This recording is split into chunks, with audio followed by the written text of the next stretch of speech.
Hey everybody, it's good to see you guys via video. This is Dr. Royer.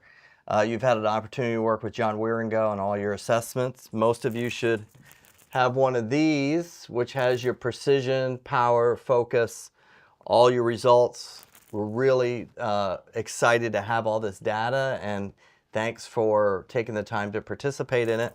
And what we want to do next is, now that we have some numbers from your assessment, we want to move forward with really trying to push you into doing some of the work in the Inner Armor program and doing the training, not just assess it, but doing the training. So I have a special guest and a good friend with me today, Dr. Ryan Bentley. Can you kind of introduce yourself to the medical students and kind of give a little of your background? Yeah, so I'm a little bit of a different hybrid here. Started off my career going into medicine and then had a back injury playing football in college, and ultimately ended up going into chiropractic first, only to find myself 8 years later going back to school, and at the ripe age of 36 and went back to medical school and did my MD and PhD.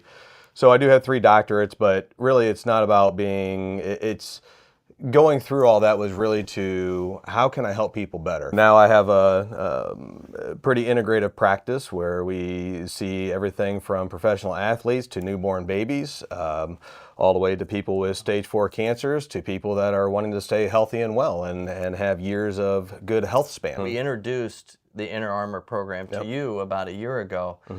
Can you tell us a little bit about what your experience has been with the Inner Armor program and why Inner Armor might be important to you? Yeah, so interesting, because I always think about the body on a physical, chemical, emotional level, and how does the body regulate, and the fear-driven process of our body and our thoughts and emotions and how it all connects. When I met you, it was like, oh my gosh, this is like the missing piece. Like, really good from my chiropractic aspect and sports medicine, really understanding the musculoskeletal type aspect of it, but also how does that translate from biochemical imbalances, whether it's hemochromatosis or rheumatoid arthritis and all these different things. And then the chemical aspect, but it was the brain that I was like, how do we, it's not just, people aren't depressed because they have a Zoloft deficiency. Can these medications be helpful in a pinch? Yes, but long term, how do you handle the PTSD? How do you handle those stressors that get wired? And just like if someone physically picks up a baseball bat and swings it for 10,000 hours, they're going to have this muscle memory in their body. And I think about the neurological pathways. When someone's chronically stressed, you start rewiring your body, and you rewire these processes. And so when I was approached and to meet you, and then had the ability to look at Inner Armor, I mean, it was like, to me, it was like, oh my gosh, finally, it's like the missing link for me. Yeah. And so now I'm able to help my body and also help patients on a physical, chemical, emotional level, and how to regulate that. So when I look at Inner Armor and what it is to me, it gives me, we have this internal regulating system, our autonomic nervous system, our fight or flight or parasympathetic rest and digest type system. But if you are constantly in this state of stress, your body is chronically grinding, right? And you don't get that relaxation. So you're eating on the run, you're driving to work and going into the hospital and eating on the way. And then you might be able to get a break in the middle of the day after you're doing rounds and all these different things. So you're constantly in this fight or flight response. Oh, we have a code over here. And then so you go run down there. And so your body never gets that relaxation. And so med school, residency, it's all hard. It's stressful. It's assimilating vast amounts of knowledge. It's taking that knowledge and translating that into patient care. And then it's taking time away from your loved ones and your social reprieve that we get of being able to relax and care for ourselves. You might get a break in 17 days, where you've been on, working 80 hours a week and those types of things. So how do you regulate that? And that's what Inner Armor has done for me, is be able to help train my body in a way that I can stay focused and calm in acute emergent situations, instead of honestly just freaking out. Oftentimes I'll see med students, I still work with med students and teach at Western Michigan School of Medicine. And so they come to my office and I work with them, and a lot of times when they're doing rounds in a hospital, they'll get asked a question in front of everybody, and all of a sudden it's the deer in headlights look. It's a lot. And as you're taking a patient history, how do you keep your brain calm and be able to listen, assimilate that knowledge, translate that into your physical exam findings, and create a good, effective, personalized and predictive protocol for the patient to heal. And you can't do that if your brain is in this constant state of stress. You have to be in this relaxed state in order to have clarity of mind. Because if you're getting chased by a bear, immediately you become very hyper-focused and you're only focusing on one little thing and you can't think clearly on everything else. But again, you have to, because again, our body is connected. You know, the physical, chemical, emotional, and you think about all these pathways, you can't just focus in on one thing and just narrow in. Now, okay, someone's coding, you're going to do CPR. That's the only real thing that you're focusing on. But at the same time, you know, okay, let's push epinephrine, or, you know, what did we do? Do we amiodarone? Do we need to, you know, do we need to do cardioversion? What are we doing here? And you have to stay calm in those situations when you're running a code.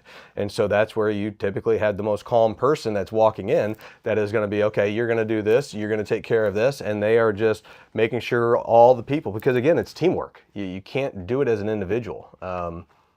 My office, I am blessed with an amazing team, but at the same time, I have to be a leader and be able to recognize when they're in a position they're not comfortable with. Yeah. How do we back that off, put them into a position for them to succeed, and for them to feel comfortable as we get to help and serve people on a daily basis. So the inner armor in doing this, you have to make it part of your routine. Because again, your routine is stressful. It is all stress. Mm-hmm. And if you don't break that habit and take time to control it, I mean, 8 minutes a day is what it takes really to run through this and graduate as you go. And it's interesting because, and you have to fiddle with it a little bit because you have to learn your body. Yeah. If I'm slouching and I'm just not paying attention, I'm not focused, I'm not really training anything. It's like going in there and, all right, well, whether I'm shooting 3-pointers or I'm trying to master swinging a baseball bat, if I just kind of go in there haphazardly, you got to go in there sharp and ready to learn from my body. And this gives me that biofeedback with the precision, power, and focus. It gives me that biofeedback so I can learn to regulate my body and know what it feels like when my body's starting to get out of rhythm, because I want to maintain that balance. Yeah. You know, if you guys don't do this early and create these habits, it's going to create a burnout, and then you're going to be feeling miserable. And, you know, I'm going to be real. I was in residency. I was chief resident, and with 6 months left, I wanted to quit. So they gave me the option, like, don't. I was like, has anybody ever quit with 6 months left? They said, honestly, yes, we've had one person. That was tough. And it really took self-reflection. But if I was in this constant fight or flight response, which was starting to get there, I was at my threshold. And that's the reality. As med students, as residents, as physicians, as people, we all have this threshold of stress that we can handle. And it's, you add on there, let's say you have all these emotional stressors going on. Well, now your threshold, your delta is right here. And now you add in biochemical imbalances because you're eating trash every day. You're not fueling your body with the vitamins, minerals, proteins, fats, carbohydrates, and water, and breathing properly to get the oxygenation into your cells for your body to thrive. So now your threshold's here. And then all of a sudden, now you throw in there back pain or sciatica. And now it doesn't take anything to push you over that edge where you might just fly off the handle or say something in a way that is not of your character. And so it's all about how do we reduce that threshold from, you know, being here to removing that physical stress, removing that emotional stress, removing that biochemical stressors, and giving you more of this delta so you can handle the changes and the swings throughout the day. And that's ultimately what Inner Armor does from the precision, power, and focus, is it gives you that ability to withstand. It gives you better resiliency. And not just resiliency, also the robustness, which means how hard can you keep getting hit and keep going, you know? And I think that's actually in a Rocky song or a Rocky movie. You know, how hard can you get hit and get up and get back up and keep going? And that's your robustness, you know, that it doesn't hit you. Your resiliency is your body's ability to rebound and get back to that. And so it's only helping your body to be able to, because we're all going to have stressors. So your level is going to go like this throughout your day. But then your resiliency is going to help you bring it back down here. And that's what this does. It helps you control that to bring you down to this baseline. So again, you can handle that swing the next day.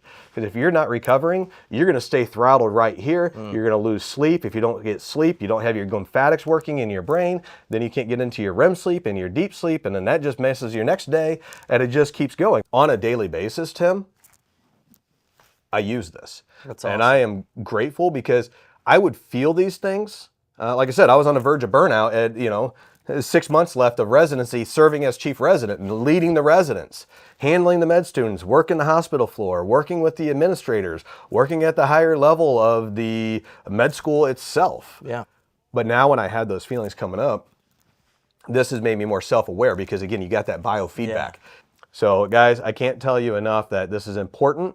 It will help you, and it'll help you continue to create the life that you've envisioned. But again, you can't do that if you're in a state of fight or flight. You have to be able to control yourself and auto-regulate yourself, and that's what this helps you do.